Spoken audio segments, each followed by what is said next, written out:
ہے جس جگہ تذکرہ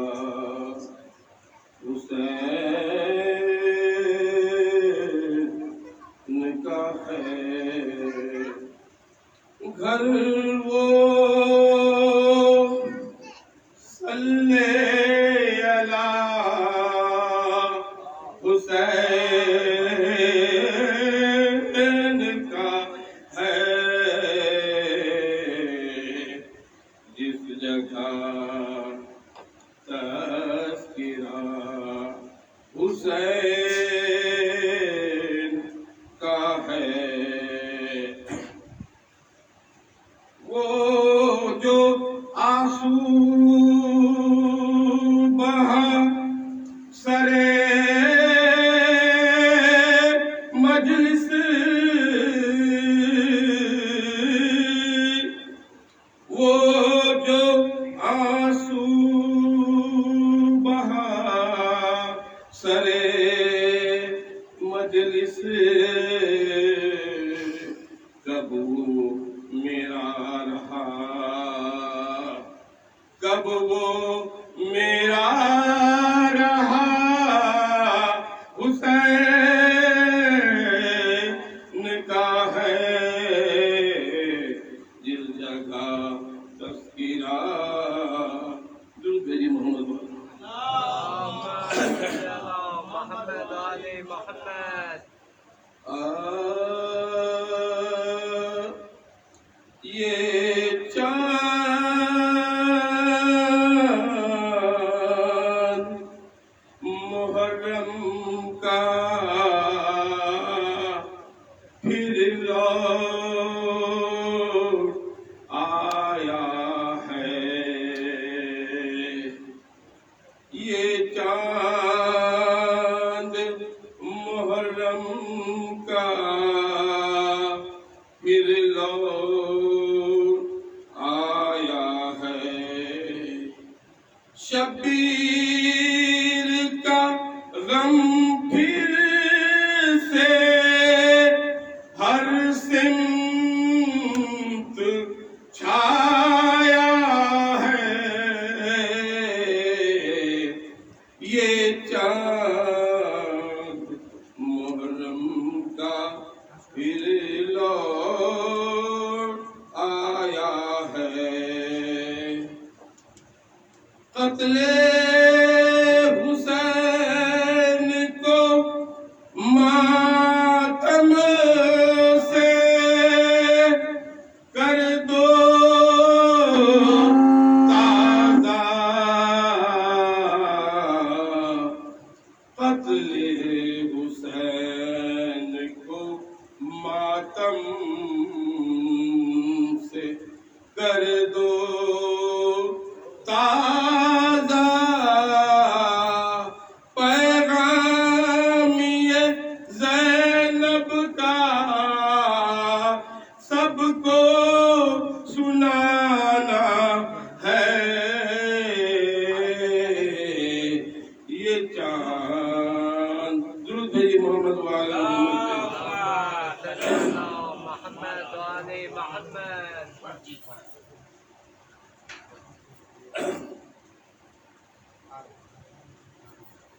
سورا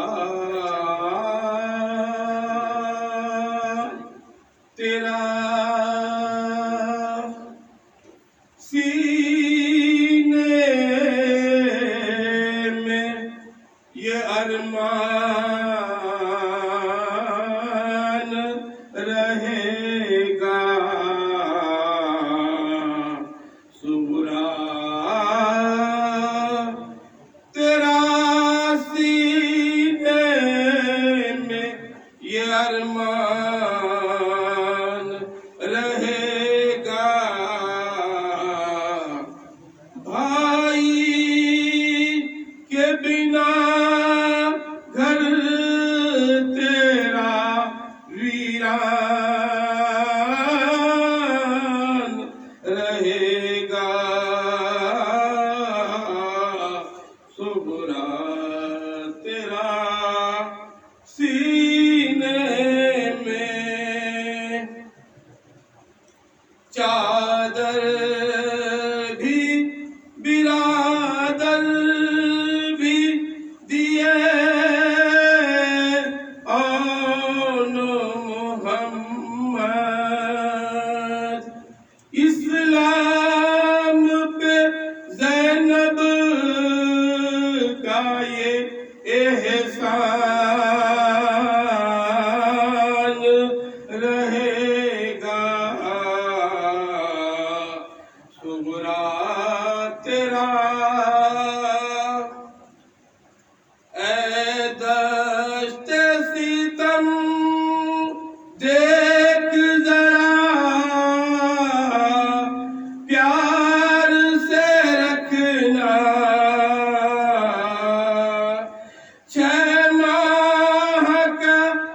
اصغر تیرا مہمان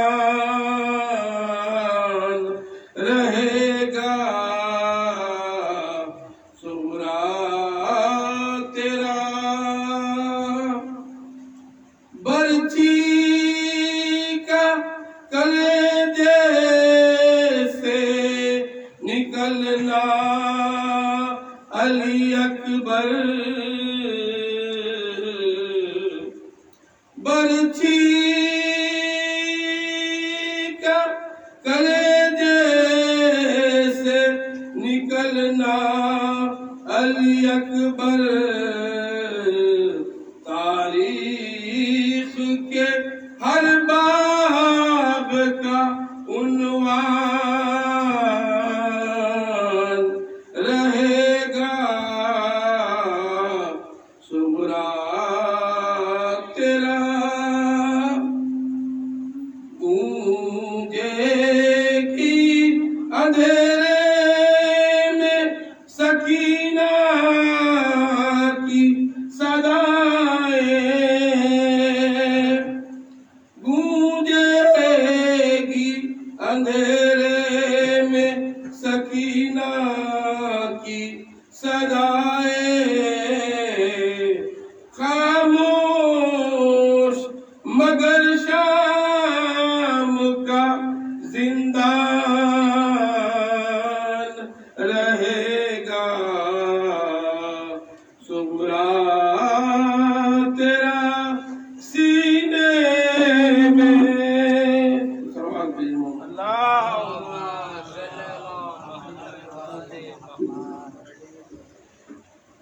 صل على محمد وآل محمد.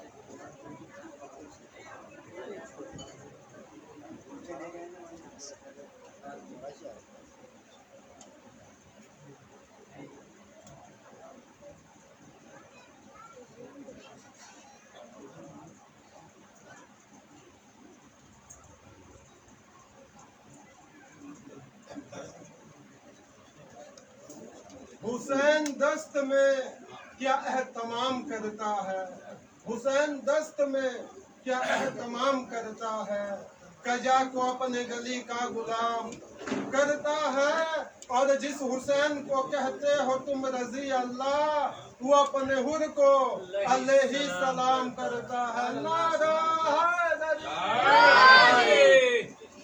رحم الله من قرأ الفاتحة.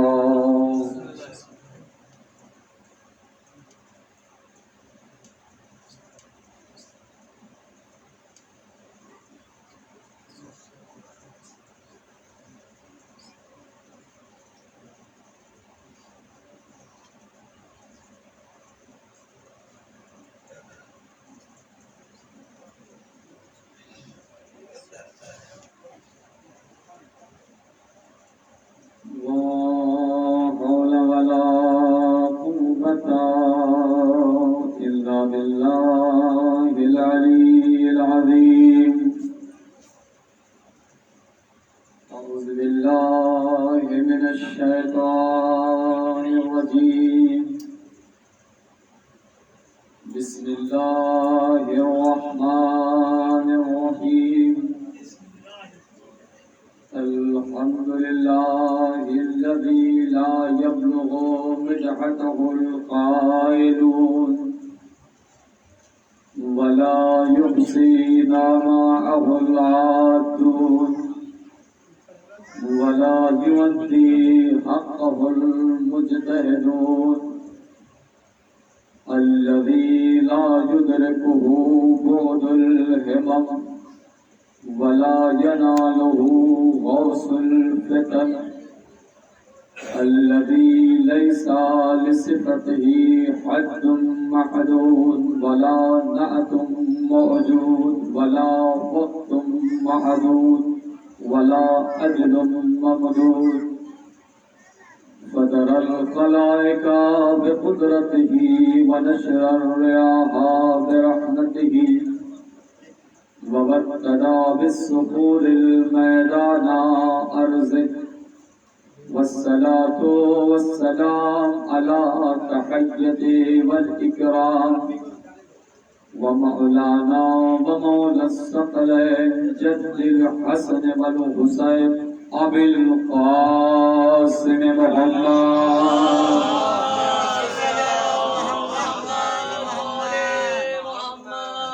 وعلى آله الطيبين الطاهرين المعصومين المظلومين. أما بعد فقد قال رسول الله بسم الله الرحمن الرحيم إن الحسين مصباح الهدى سفينة النجاة. صلى الله عليه محمد وعلى آله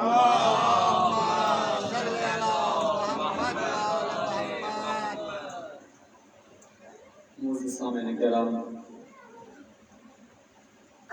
ماتمداران مظلوم کربلا، سوگواران آل محمد،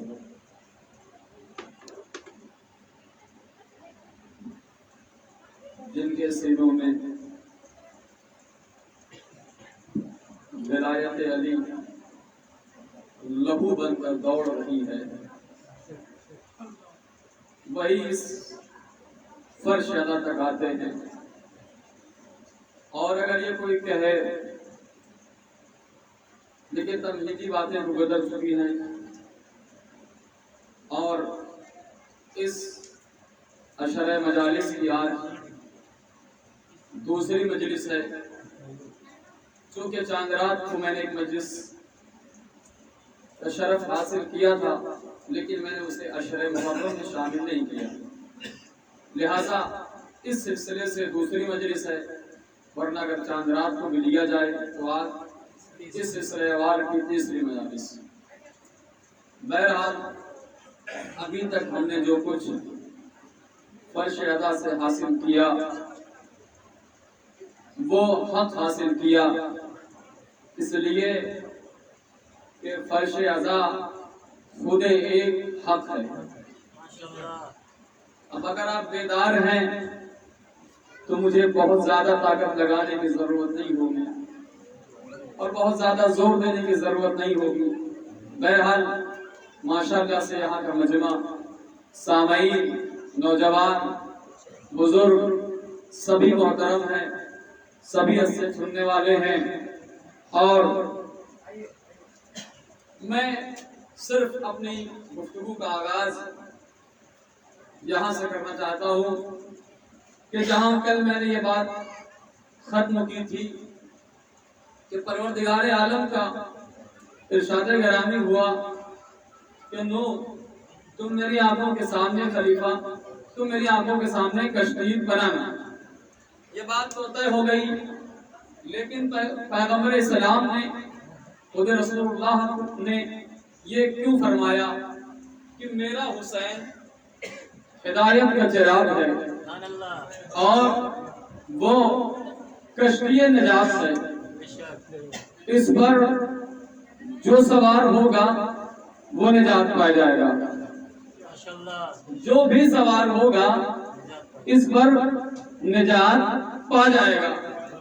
آپ نے توجہ نہیں فرمایا، پیغمبر اسلام نے حدیث شریف میں یہ نہیں فرمایا کہ اگر شیعہ سوار ہوں گے تو نجات پائیں گے. نہیں، پیغمبر نے فرمایا جو بھی سوار ہو جائے گا، جو بھی سوار ہو جائے گا، کیونکہ پیغمبر تشبیہ دے چکے ہیں اس کی، جناب نوح کے کشتی کی. وہاں قرآن کہہ رہا ہے نوح جو بھی اس پر سوار ہو جائے گا وہ نجات پا جائے گا، نجات یافتہ ہو جائے گا. اس کا مطلب پھر کہا وَمَن تَخَلَّفَ عَنْهَا غَرِقَ، اور جس نے بھی اس کشتی توجہ جس نے بھی اس کشتی پہ سوار ہونے سے انکار کیا وہ فوراً غرق ہو جائے گا۔ اب اگر آپ بیدار ہو رہے تو پھر میں بھی جو ہے جاگ جاؤں، اور میں جاگ رہا ہوں۔ دیکھیں کیا فرمایا، لفظ ہے سوار ہونے کا، اور اس کے فوراً ہی بعد لفظ آیا غرق ہونے کا۔ توجہ نہیں کیا آپ نے، جیسے غدیر کے میدان میں حارث نے کہا تھا کہ اگر یہ اللہ کی جانب سے خلیفہ بنے ہیں تو مجھ پر پتھر گرے اور میں مر جاؤں، یعنی فاصلہ نہیں مانگا، فاصلہ نہیں مانگا، کہا اگر یہ بنے ہو تو فوراً عذاب آئے۔ یہاں کشتی نوح کی بات ہے، کہا جیسے ہی سوار ہوگے ویسے ہی نجات پا جاؤ گے، اور جیسے ہی کشتی نوح سے دور ہوگے ویسے ہی غرق ہو جاؤ گے۔ تو اب یہ نہ کہیے گا کہ اس کشتی کو چھوڑ کے جانے والا کوئی نجات یافتہ ہوگا، نہیں، قرآن کہہ رہا ہے کہ نوح کا بیٹا بھی تھا، باقی کشتی کو چھوڑا غرق ہو گیا۔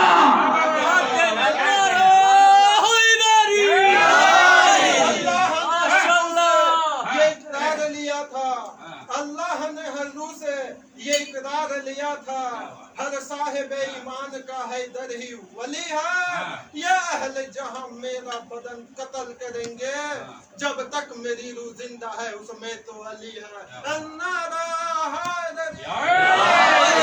بات آپ نے کہہ دی ہے تو امام سے حدیث ہے، خود مولا کائنات سے پوچھا گیا، مولا آپ کے شیعہ کون ہے؟ مولا آپ کے شیعہ کون ہے؟ سنیے کیا فرمایا، مولا آپ کے شیعہ کون ہے؟ امام نے فرمایا تو سننا چاہتا ہے کہ میرا شیعہ کون ہے؟ میرا شیعہ کون ہے؟ امام نے فرمایا سنو، اگر میرے شیعہ کو 70,000 مرتبہ موت آئے پھر زندہ کیا جائے اور اس سے پوچھا جائے گا کہ تیرے دل میں محبت کس کی ہے، وہ کہے گا علی کی، پھر اسے موت دیا جائے پھر اسے زندہ کیا جائے، اسے پوچھا جائے گا کہ تیرے دل میں محبت کس کی ہے، وہ کہے گا علی کی، پھر اسے موت دیا جائے، اسے پوچھا جائے کہ تجھے تیرے دل میں محبت کس کی ہے، وہ کہے گا علی۔ امام نے فرمایا اسے قیامت تک زندہ کیا جائے اور پوچھا جائے کہ کس کی محبت ہے، وہ کہے گا علی کی۔ امام نے پھر فرمایا تجھے قیامت تک اسے موت دی جائے، اسے پوچھا جائے گا کہ تیرے دل میں محبت کس کی ہے، وہ کہے گا علی کی۔ یہ بات وہی تک نہیں تھی، یہ بات آج بھی ہے، شیعہ سر بھی کٹاتے ہیں، ہاتھ بھی کٹاتے ہیں، پھر بھی علم اٹھایا جاتا ہے۔ یہ محبت کی دلیل وہاں نہیں تھی، یہ محبت کی دلیل ابھی یہاں ختم نہیں ہوئی ہے، بلکہ یہ محبت کی دلیل فرش ادا نے بتا دیا۔ دیکھو اگر یہ فرش ادا ختم ہو گئی ہوتی تو محبت ختم ہو گئی ہوتی، جیسے فرش ادا باقی ہے ویسے شیعہ باقی ہے۔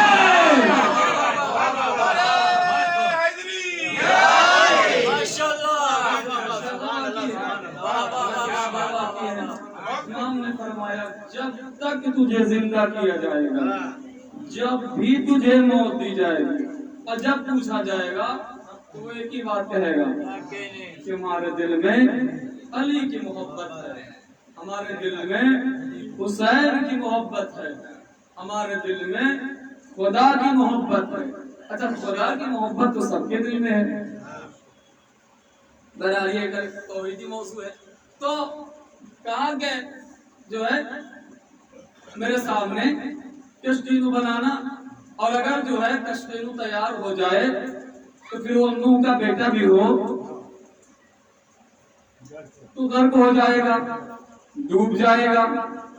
اچھا بیٹا بھی عجیب تھا، نہیں ڈوب تھوڑی گیا، پہلے وہ کہنے لگے، جناب نوح نے کہا یا بنیا، اے میرے لالتے جگر، ارکم مانا، ہمارے ساتھ ہو جا، ولا تکن مع الکافرین، کافروں کے ساتھ نہ ہو۔ میں قرآن کی آیت پڑھ رہا ہوں، تفسیر روایت نہیں پڑھ رہا ہوں۔ کیا کہا؟ یا بنیا ارکم معنا ولا تکن مع الکافرین، اے میرے لال لگتے جگر میرے ساتھ ہو جا، ہمارے ساتھ ہو جا۔ یہ نہیں کہا کہ میرے ساتھ ہو جائے، ان کا معنی ہمارے ساتھ ہو جائے. یعنی جناب نوح کا یہ جملہ بتا رہا ہے کہ نوح تنہا نہیں ہے، نوح تنہا نہیں ہے، نوح کے ساتھ کچھ اور ہستیاں ہیں. غور کریے گا، نوح کے ساتھ کچھ اور ہستیاں ہیں. تو کہا وَلَا تَكُن مَعَ الْكَافِرِينَ، اور تو کافروں کے ساتھ نہ جا، ان کا ساتھ نہ دے، ان کے ساتھ نہ ٹھہرے. کیا کہا؟ میں اِلَى جَبَلٍ، میں پہاڑ پر چڑھ جاؤں گا. کون کہہ رہا ہے؟ نوح کا بیٹا ہے، کہہ رہا ہے میں پہاڑ پر چڑھ جاؤں گا. پہاڑ کی اونچائی دیکھی ہے آپ نے؟ بہت ساری پہاڑ کی اونچائی دیکھی ہوگی. کہا قرآن پڑھ رہا ہوں، کہا پہاڑ پر چڑھ جاؤں گا. جناب نوح نے جب جملہ کہا قرآن پڑھ رہا ہوں، پھر کہہ رہا ہوں قرآن کی آیت پڑھ رہا ہوں، صرف ترجمہ پڑھ رہا ہوں تاکہ وقت زیادہ ہو. جناب نوح نے کہا کہ اگر آج تو پہاڑ پر بھی چڑھ جائے گا تو تجھے یہ پہاڑ بچا نہیں پائے گا، تجھے یہ پہاڑ بچا نہیں پائے گا. آپ نے توجہ نہیں کیا، کیا کہا؟ وَلَا تَكُن مَعَ الْكَافِرِينَ، تو کافروں کے ساتھ نہ جا. پتہ یہ چلا نبی کو چھوڑنے والا مسلمان نہیں ہوتا، کافر ہوتا ہے. نبی کو چھوڑنے والا مسلمان نہیں، کافر ہوتا ہے. لیکن بات مجھے سمجھ میں نہیں آئی. ابھی وہ زمانہ ہے اور اس زمانے میں وہ پہاڑ پر چڑھنے کی بات کر رہا ہے. اس زمانے میں وہ پہاڑ پر چڑھنے کی بات کر رہا ہے. شاید تاریخ پر نظر نہیں آتی، میں پھر کہہ رہا ہوں اس زمانے میں وہ پہاڑ پر چڑھنے کی بات کر رہا ہے. شاید مجھے اتنا نہیں پتا ہے، لیکن میں اتنا جانتا ہوں کہ وہ اپنی بے عقلی اور عقلی میں ایک خبر ضرور دے رہا ہے، ایک خبر ضرور دے رہا ہے کہ کل ایک زمانہ ہوگا، ایک پیغمبر ہوگا، ایک جنگ ہوگی جو جنگ احد کہلائے گی، اور اپنے نبی کو چھوڑ کر لوگ پہاڑ پر چڑھ جائیں گے. نبی بلاتا رہے گا اور وہ آواز دیں گے کہ میں پہاڑ پر ہوں. اس کا مطلب یہ ہے نوح کا بیٹا کافر بھلے تھا لیکن کچھ کافروں کی خبر دے رہا تھا.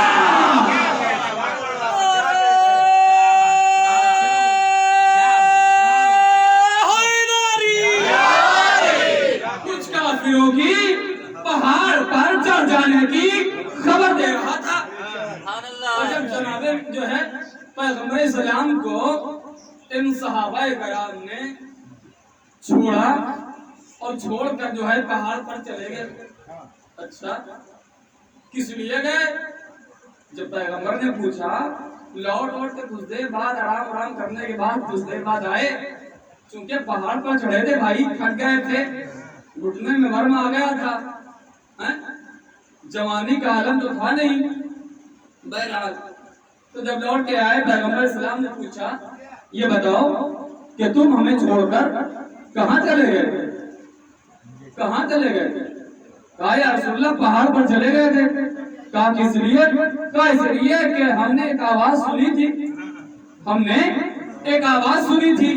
کہا کیا آواز تھی؟ کہا کہ پیغمبر مارے گئے، پیغمبر مارے گئے اس لیے چھوڑ کر چلے گئے. کہا اچھا، اور کرے گا، کہا اچھا علی کو بلایا، علی کو بلایا. اور جب علی آئے کہا یا علی تم کیوں نہیں گئے جب سب چلے گئے؟ تاریخی جملہ ہے، خدا کی قسم ایک معصوم کے تحت صلوات پڑھ محمد علیہ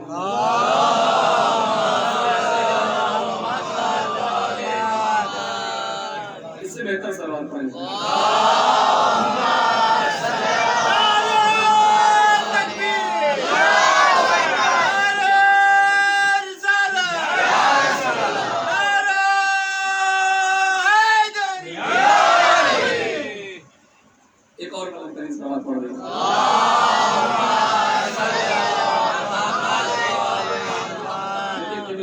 کی موجودگی میں پڑھ رہا ہوں، میرے لیے جسارت ہے، اس لیے کہ وہ بزرگ شخصیت ہے اور ان جیسی میں مجلس شاید ابھی پڑھ بھی نہیں پاتا ہوں، کیونکہ ان جیسی مجلس پڑھنے کی ایک علم چاہیے اور ابھی میں طالب علم ہوں. بہرحال تو پیغمبر اسلام کو جب صحابہ کرام چھوڑ کے چلے گئے تو پیغمبر نے پوچھا کہ کس لیے چلے گئے؟ کہا ہم نے ایک آواز سنی تھی اور کہ پیغمبر مارے گئے تو لہٰذا ہم چلے گئے سرکار۔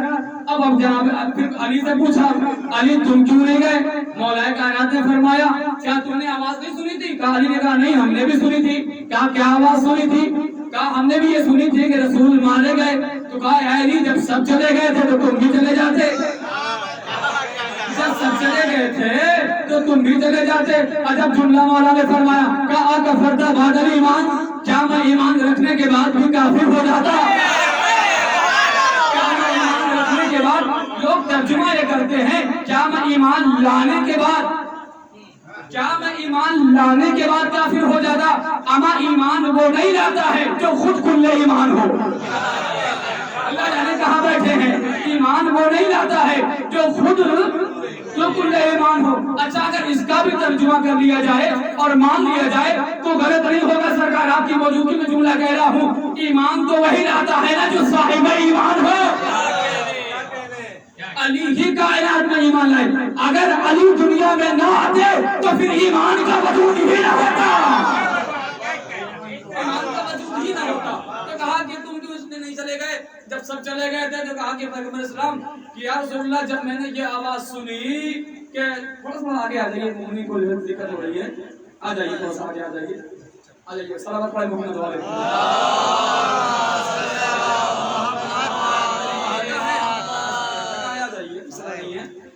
اس صلوات اور پڑھیں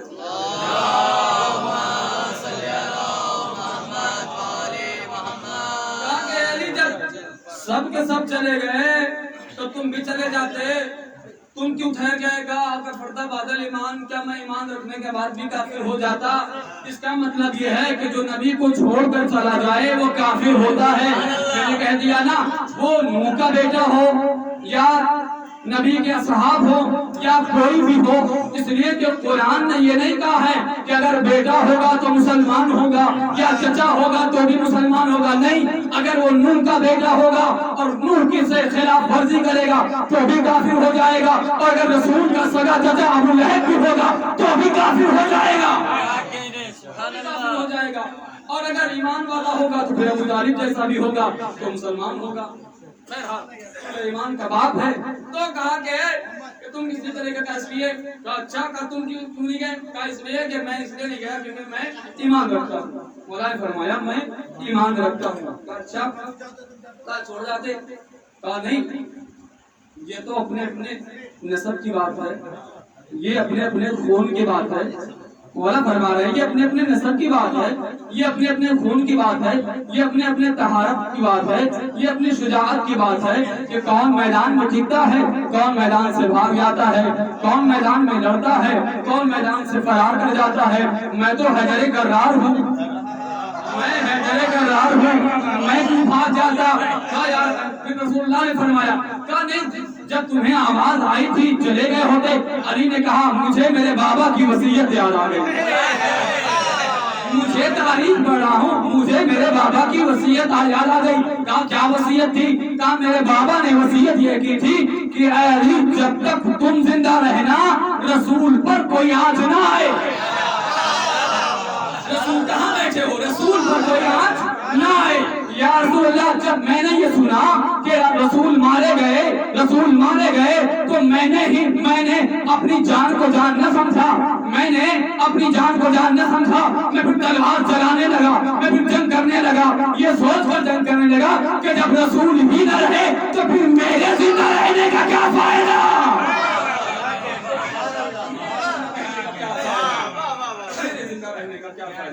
لہذا میں اپنا کام کرتا رہا، بھاگنے والے بھاگتے رہے۔ اچھا، یہ بھاگنا کوئی نئی بات نہیں تھی، یہ وہاں سے چلی آ رہی تھی، پوروجوں سے چلی آ رہی تھی۔ تو بہرحال حضرت گرامی قدر پیغمبر اسلام نے فرمایا کہ میرا حسین ہدایت کا چراغ ہے اور کشتی نوح کی طرح اس کی بھی کشتی ہدایت کی کشتی ہے، نجات کی کشتی ہے۔ جو بھی اس میں سوار ہو جائے گا وہ نجات یافتہ ہو جائے گا، وہ نجات پا جائے گا۔ دیکھیے عزیزان گرامی قدر، فرش عذاب بڑی اہمیت کا نام ہے اور یہاں احترام بھی بے حد ضروری ہے۔ اللہ فرما رہے تھے نا کہ فرش ازا وہ ہے، مجلس حسین وہ ہے جس نے فاطمہ آپ کی، اور آج ہم ایک دوسرے کا احترام کر لیتے ہیں، پھر میں نے بیت کا احترام کیوں نہ کروں؟ تو احترام ہر حال میں ہونا چاہیے، اور شیعہ وہی ہے جو ایک دوسرے کا احترام کرے، نہ کہ وہ ہے جو ایک دوسرے کے ساتھ مذاق اور مستی اس طریقے سے کرے کہ انسان کا دل بھی ٹوٹ جائے۔ شریعت نے یہ نہیں کہا کہ کسی کا دل توڑ دیا، نہیں، بلکہ کسی کا دل رکھنے کے لیے ایمان کی ضرورت ہوتی ہے، خلوص کی ضرورت ہوتی ہے، محبت کی ضرورت ہوتی ہے۔ لہذا پیغمبر اسلام نے فرمایا کہ میرا حسین جو ہے وہ ہدایت کا چراغ ہے، اب کشتی نوح کی طرح جو ہے وہ نجات یافتہ اس کی بھی کشتی ہے۔ جو اچھا یہ بتائیے کہ اگر امام حسین علیہ السلام کشتی نوح کی طرح ان کی بھی کشتی ہے، جو بھی ان کی کشتی میں آئے گا وہ سوار ہو جائے گا، تو کیا حسین کی کشتی میں کوئی آیا بھی، سوار ہوا بھی؟ میں نے تو بتا دیا بھائی کہ نوح کی کشتی کی طرح حسین کی کشتی نہیں ہے، اس لیے کہ نوح کی کشتی تو محتاج تھی پانی کی، کہ جب تک پانی نہ آیا، سیلاب نہ آیا، تب تک نوح کی کشتی نہ چلی، لیکن حسین کی کشتی پانی کی محتاج نہیں تھی، حسین کی کشتی پانی کی محتاج نہ تھی، اسی لیے حسین نے میدان میں جا کر دین کو بچایا ہے، میدان میں جا کر دین کو بچایا ہے، معمولی بات نہیں کہہ رہا ہوں، میدان میں جا کر دین کو بچایا ہے۔ اور کربلا بہت عظیم سرزمین کا نام ہے، اس لیے روایتیں کہتی ہے کہ کربلا کی زمین کعبے کی زمین سے 26,000 سال پہلے خلق کی گئی ہے۔ کتاب کا نام بحر المصائب، صفحہ نمبر شاید 377، اگر میں غلط نہ پہنچوں، ورنہ کتاب وہی ہے۔ بہرحال تو قبلہ تعالیٰ محترم موجود ہیں اور اس سے زیادہ بڑی شخصیت ہے، تو کعبے کی سرزمین سے پہلے اللہ نے کربلا کی سرزمین کو بنایا، کس لیے بنایا؟ جب کعبے کی سرزمین کو کہہ چکا تھا کہ یہ مرکز ہدایت ہے اور یہ اول مرکز ہدایت ہے اور اسے میں نے لوگوں کے لیے ہدایت کا مرکز قرار دیا ہے، تو کیا کبھی آپ نے دیکھا کہ کعبہ چل کر آیا ہو، کسی کو ہدایت کیا ہو، یا کعبے نے بول کر کہا ہو کہ تم نماز پڑھو، کعبے نے بول کر کہا ہو کہ تم روزہ رکھو، کعبے نے بول کر کہا ہو کہ تم حج پہ چلے آؤ؟ کہا نہیں، کہا نا، تو پھر کعبہ ہدایت کیسے کر رہا ہے؟ کہا نہیں، کعبہ ہدایت نہیں کرے گا، مولود کعبہ ہدایت کرے گا، کعبہ ہدایت نہیں کرے گا، مولود کعبہ ہدایت کرے گا۔ بھائی قرآن بھی تو ہدایت کی کتاب ہے نا، خود قرآن نے کہہ دیا کہ قرآن ہدایت متقیوں کو کرتا ہے، کافروں کو قرآن ہدایت نہیں کرتا ہے، قرآن آیا ہی متقیوں کے لیے ہے۔ تو دو چیزیں ہو گئی نا، ایک تو کعبہ ہدایت ہو گیا، دوسرا قرآن ہدایت ہو گیا۔ نہ کبھی آج تک جب سے قرآن نازل ہوا ہے نہ قرآن کبھی تکلم کیا، نہ کبھی قرآن تکلم کیا کہ قرآن نے تکلم کر کے کسی کو ہدایت دیا ہو، نہ جب سے کعبہ بنایا گیا ہے، آدم کے زمانے سے کعبہ بنایا گیا، اگرچہ ابراہیم نے اسے تعمیر بعد میں کیا ہے، تو نہ کبھی کعبے نے بول کر کسی کی ہدایت کی، تو پھر کیسے مانا جائے کہ کعبہ بھی ہدایت ہے اور قرآن بھی ہدایت ہے؟ تو یاد رکھیے، اگر کعبے میں علی نہ آتے تو پھر کعبہ ہدایت نہ بنتا، اور اگر قرآن کو حسین رو کے نیزہ بولے سنا دے، اور اسی لیے علی نے خود آتے ہی قرآن کو سنایا، اور قرآن کو سنانے کے بعد اچھا یہ کام صرف علی نے نہیں کیا کہ علی نے آتے قرآن سنایا، نہیں عزیزو، باپ ایسا تھا کہ آیا تو قرآن سنایا، بیٹا ایسا تھا گیا تو قرآن سنایا، یعنی باپ نے بتا دیا ہم آتے ہیں تو قرآن کے ساتھ، جاتے ہیں تو قرآن کے ساتھ۔ تبدیل بھی شبیر ہے، جا کے دیکھو روضہ خواجہ پہ یہ تحریر ہے، شاہ ہست حسین بادشاہ ہست حسین، دیگ ہست حسین دی پناہ ہست حسین، سردار ندار دردست یزید، حقہ کے بنا لا الہ ہست حسین، حسینیت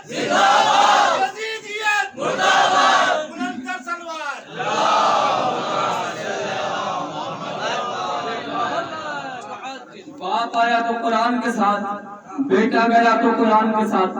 یہ بتاتے ہیں اہل بیت، اعلان ہے، یہ کریم النفس کا اعلان ہے کہ ہم قرآن کے ساتھ ہیں، قرآن ہمارے ساتھ ہے، قرآن کے ساتھ ہم ہیں. کون حسین؟ عظمت حسین کو دنیا پہچانے، عظمت حسین کو دنیا پہچانے. یہ حسین وہ حسین نہیں ہے جسے دنیا صرف ایک رسول کا نواسا سمجھ لیتی ہے. نہیں، اس حسین کے لیے بہت ساری شرطیں ہیں، تب جا کر حسین کہیں آنکھیں دنیا میں کھولتا ہے. ایسے حسین پیدا نہیں ہوتا ہے. حسین پیدا ہونے کے لیے کم سے کم پوری کائنات میں سب سے زیادہ معتبر، پاک و پاکیزہ، چنی جانے والی بیوی ہو جس کا نام فاطمہ ہو. میں کچھ کہہ رہا ہوں، جس کا نام فاطمہ ہو. حسین ہونے کے لیے کم سے کم شرط ہے باپ علی ہو، باپ علی ہو. حسین ہونے کے لیے شرط ہے کہ کم سے کم اس کا نانا رسول ہو. حسین ہونے کے لیے شرط ہے کہ کم سے کم اس کی نانی ملکۃ العرب ہو. میں کچھ کہہ رہا ہوں، ملکۃ العرب ہو، یعنی جب باپ صلوات پڑھے محمد والے محمد.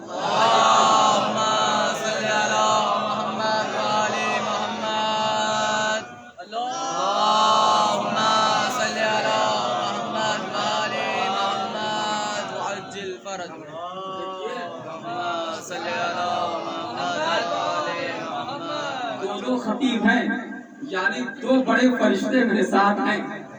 جو کچھ پڑھوں گا تو صلوات ایسی نہ پڑھا کرے. امام سے حدیث ہے، امام سے حدیث ہے کہ جب انسان صلوات بلند آواز سے پڑھتا ہے تو اس کے دلوں کے نفاق دور ہوتے ہیں، ان کے دلوں کے نفاق دور ہوتے ہیں. اور یہی حدیث نہیں ہے، سنیے، یہی حدیث نہیں ہے. 100 مرتبہ صلوات قبلہ نے پڑھوایا اعمال میں نا. یہ صلوات صرف صلوات نہیں ہے، یہ صلوات دو دھاری تلوار ہے. یہ صلوات دو دھاری تلوار ہے. میں نے یوں ہی نہیں کہا ہے، سنیے، دو دھاری تلوار ہے. یہ صلوات دو تلواروں پر آسان ہو رہی ہے.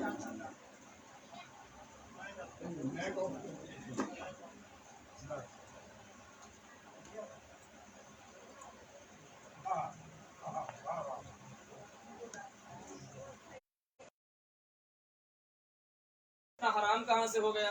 اچھا اپنے ہی سوال کر لیتے کبھی کبھی، تراویح پڑھنا حرام کہاں سے ہو گیا؟ کیوں صاحب کس لیے نہیں حرام ہوا؟ کہا اس لیے اس میں بھی تو قرآن پڑھا جاتا ہے نا. تو کیا قرآن کا پڑھنا حرام ہو گیا؟ اچھا تو کیا اسلام نے یہ نہیں کہا ہے کہ قرآن کے بھی پڑھنے کا ایک طریقہ ہے؟ زبردستی قرآن کا پڑھنا، خود روایت ہے کہ قرآن اس وقت تک پڑھو جب تک تمہارا دل قرآن سے مانوس ہو، جب تک تمہارا دل قرآن سے لگا رہے اس وقت تک ہی قرآن پڑھا جائے. اور جب یاد ہو وہ زمانہ، وہ تاریخ، کمبر مولا کے پیچھے پیچھے جا رہے تھے تو کمبر ایک جگہ ٹھہر گئے. تو امام نے گھوم کے دیکھا تو کمبر ٹھہرے ہوئے ہیں. آپ کمبر کیا سن رہے ہو؟ کہا مولا قرآن کی تلاوت اتنی اچھی ہو رہی، دیکھ نہیں رہے؟ امام نے فرمایا کمبر اس تلاوت سے پیچھے ہے کہ تم میرے پیچھے چلو، اس تلاوت سے اچھا ہے کہ تم میرے پیچھے چلو اور مجھے سنو. یہی وجہ تھی کہ جب نیزے پر قرآن بلند ہوا تھا تو سب نے کہا کیا ہم قرآن سے جنگ لڑ لیں، قرآن سے جنگ کریں، قرآن کے خلاف لڑ جائیں؟ امام نے فرمایا سنو، تمہیں پتوں پر یعنی ورقوں پر لکھی ہوئی قرآن کا اتنا جو ہے خیال ہے اور ناطق قرآن کا خیال نہیں ہے، ناطق قرآن کا خیال نہیں ہے. لہذا یہ اذان کوئی بری چیز نہیں ہے، لیکن تراویح، جیسے تراویح میں نے کہا نا کہ تراویح جائز کیوں نہیں ہے؟ وجہ یہ ہے کہ اللہ نے دین میں کچھ قانون بتائے ہیں، کچھ شریعتیں ہیں، کچھ اس کے اصول ہیں، کچھ اس کے ڈھنگ ہیں، کچھ اس کے ضابطے ہیں. جیسے قرآن پڑھ رہے ہیں، ٹھیک ہے پڑھ رہے ہیں، لیکن جیسے اللہ نے کہا کہ 4 رکعت نماز پڑھو، اور سورہ حمد کو پڑھو اور آدھا ہی پڑھو، اس کے بعد رکوع میں چلے جاؤ، تو تمہاری نماز باطل ہے. نماز باطل ہے. یا صلوات پڑھیں محمد والے محمد.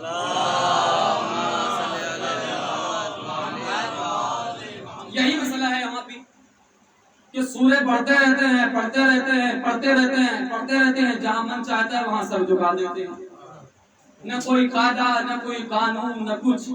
یہاں تک کہ سورہ پڑھتے پڑھتے وہ آیت سجدہ بھی آ جاتی ہے. کھڑے ہیں، اس کا مطلب یہ ہے کہ جہاں سر جھکانا تھا وہاں کھڑے رہے، جہاں سر جھکانا تھا وہاں کھڑے رہے، اور جہاں کھڑے رہنا تھا وہاں سر کو جھکا دیا. اور پیغمبر نے جس چیز کو منع کر دیا ہو تو پھر وہ تو ویسے ہی حرام ہو جاتی ہے نا. صلوات علی محمد وعلی محمد.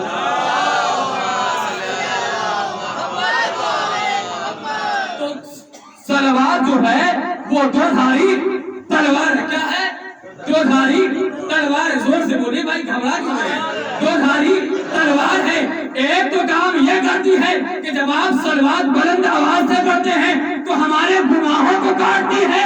دوسرا یہ منافقوں کے دل کو کاٹتی ہے. صلوات علی محمد.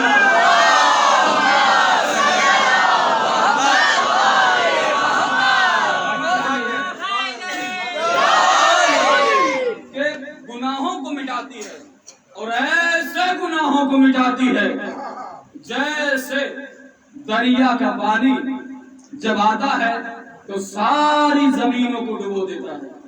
ایسے ریت کے مانند بھی گناہوں، روایت میں ہے، صلوات ان گناہوں کو مٹا دیتی ہے. اتنی طاقت صلوات میں ہے. لیکن جیسے ایک بڑا سا گھر ہوتا ہے، اور وہ جب گھر بنایا جاتا ہے تو بہت ساری چیزوں سے بنایا جاتا ہے، لیکن آج کے زمانے میں تو بہرحال وہ چھپر وغیرہ نہیں رہ گئے، ورنہ اتنا دن عرصہ لگتا ہے، مہینہ 2 مہینہ لگتا ہے وہ چھپر کا گھر بنانے میں، باقاعدہ اس کے بعد اس کو تیار کرنے میں، آمادہ کرنے میں، اور اس کے بعد ایک ٹی وی لگائیے، جلائیے، سارا ختم جل کر. ویسے ہی صلوات گناہوں کو مٹاتی تو ہے، اس میں کوئی شک نہیں ہے، لیکن ہم پھر گناہ کر کے اس صلوات کے ثواب کو ختم کر دیتے ہیں. اسی لیے کہا نماز ایسی نہ ہو، قبلہ کی موضوع میں کہہ رہا ہوں، نماز ایسی نہ ہو جو مصلی تک ہو، نماز ایسی ہو جو تمہارے ساتھ ساتھ ہو. روزہ ایسا نہ ہو جو صرف شام تک ہو، نہیں، روزہ ایسا ہو جو تمہاری نفسوں کے ساتھ ہو. عزاداری ایسی نہ ہو جو صرف فرش ادا تک ہو، نہیں، عزاداری ایسی ہو جو سینوں میں منتقل ہو جائے، جو کردار کو بدل دے، اسے عزاداری کرے. تو میں کیا پڑھ رہا تھا کہ پیغمبر نے فرمایا، اور میں مظلوم کربلا کے بارے میں، اچھا عظمت حسین کیا ہے؟ کہا کہ جب ماں فاطمہ ہو، باپ علی ہو، نانا نبی ہو، نانی ملکۃ العرب ہو، تب جا کر کہیں ایک حسین بنتا ہے نا، تب جا کر کائنات کو ایک حسین ملتا ہے. یہ کون حسین ہے؟ یہ وہی حسین ہے 3 شعبان کو آنکھیں کھولی اور اپنے نانا کے ساتھ ہے، اپنے نانا کے ساتھ ہے. اچھا، نانا کے ساتھ کبھی چھوڑا نہیں، چھوڑا تو دین کے لیے چھوڑا. امام حسین مظلوم کربلا ہے، اور یہ آج ہم پہ الزام لگایا جاتا ہے کہ شیعہ کیوں روتے ہیں، ان کا رونا بدعت ہے، غلط ہے. مظلوم کربلا کی پیدائش کی تاریخ معلوم ہے نا سب کو؟ معلوم ہے نا؟ مولا پیدا ہوئے، جبرائیل آئے، اور تاریخ نے لکھا کہ لبابہ آئی. کون لبابہ؟ وہ لبابہ جو خودے ہے، جس کے لیے جنت میں 70,000 محل بنے ہوئے، 70,000 محل بنے ہوئے، اور ان 70,000 محلوں میں 70,000 حوریں غلمان اللہ کی جانب سے قائم کی گئی ہے. کس کے لیے؟ کہا لبابہ کے لیے. یہ لبابہ کون ہے؟ کہا ایک حوریہ ہے، وہ جو وقت ولادت امام حسین آئی تھی. غور کریے گا گرامی، اتنا منزلت، اتنی منزلت، اتنا بڑا مرتبہ لبابہ کو ملا، اور جو ہے مولا کی پیدائش پہ آئی اور 7 دن رہی. 7 دن رہی. مجھے یہ نہیں پڑھنا ہے کہ 7 دن رہی کہ 17 دن رہی. بات جو مجھے کہنی وہ یہ کہنی ہے کہ جب مولا دنیا میں تشریف لائے، اور لانے کے بعد جبرائیل بھی آئے، میکائیل بھی آئے، اسرافیل بھی آئے، سارے فرشتے آئے، مبارکبادی دے رہے تھے. مبارکبادی دے رہے تھے نا، اور دینے کے بعد جب جناب جبرائیل جانے لگے تو پیغمبر اسلام سے فرمایا یا رسول اللہ یہ جو آپ کا نواسا ہے نا، یہ آپ کا جو نواسا ہے جو اتنے مرتبے پر فائز ہے، جو کل دین کو بچائے گا، جو کل قرآن کو بچائے گا، وہ کرے گا جو کل قرآن کو بچائے گا، یہی نواز جو کہتے ہیں نا کہ شیعہ روتے کیوں ہیں، شیعہ کو رونا بدعت ہے، میں وہی بتا رہا ہوں، یہ کل جو آپ کا نواسا ہے یہ کربلا میں مارا جائے گا، کیا کربلا میں مارا جائے گا، مظلوم کربلا کا گلا چوم کر رسول اللہ رونے لگے، رسول اللہ رونے لگے۔ میں رسول اللہ سے پوچھوں گا یا رسول اللہ آپ نبی ہے نا، صاحب شریعت ہے نا، آپ پر دین مکمل ہو رہا ہے نا، آپ پر دین ختم ہو رہا ہے نا، آپ پر قرآن مکمل ہو رہی ہے نا، ابھی تو حسین پر کوئی ظلم نہیں ہوا، ابھی تو حسین پر کوئی ظلم نہیں ہوا، ابھی تو حسین پر خنجر نہیں چلا نا، ابھی تو حسین کا گلا نہیں کٹا نا، ابھی تو حسین دنیا میں تشریف لائے ہیں، جھولے میں ہے، گود میں ہے، آنکھیں کھولی ہیں، یا رسول اللہ آپ رو کیوں رہے ہیں، کربلا آنے دیجئے، حسین کو شہید ہونے دیجئے، توجہ کریے گا، کربلا آنے دیجئے، حسین کو شہید ہونے دیجئے، اس کے بعد روئیے گا، لیکن رسول ہیں کہ روئے جا رہے ہیں، آنسو بہائے جا رہے ہیں۔ میں یہی تو امت والوں سے پوچھنا چاہتا ہوں نا کہ تم یہ کہتے ہو کہ حسین پر روتے کیوں ہو، پہلے اپنے پیغمبر سے جا کے پوچھو کہ حسین کی زندگی میں رو رہا تھا، تو جب جس کا حسین کی زندگی میں رونا بدعت نہ ہوا، وہ حسین کی شہادت کے بعد اگر حسین پر رویا جائے تو بدعت کیسے ہو گیا، کیسے بدعت ہو گیا؟ جس کی زندگی میں آنسو بہانا جائز ہو، اس کی شہادت کے بعد رونا بدعت کیسے ہو گیا؟ کہاں کی تاریخ اٹھا لائی، کہاں کی تاریخ اٹھا لائی؟ آج ایک بینر چھپا ہے، آج کراچی میں حضرت عمر رضی اللہ تعالیٰ عنہ کی شہادت 29 جلد۔ ہم نے کمنٹ میں لکھ کے بھیجا کیا یہ بھی شہید ہوئے تھے، کیا یہ بھی شہید ہوئے تھے، اور اگر ہوئے تھے تو وہ جگہ بتا دی جائے، وہ جنگ بتا دی جائے، وہ دین پیش کر دیا جائے، وہ اسلام پیش کر دیا جائے کہ جس کے لیے سرکار یہ بھی شہید ہو گئے، اور اگر شہید ہوئے تھے تو پھر اب تک شہادت منائی کیوں نہ گئی، اب تک شہادت منائی کیوں نہ رہی؟ اس سے پہلے شہادت کہاں تھی، اس سے پہلے مظلوم نہ تھے؟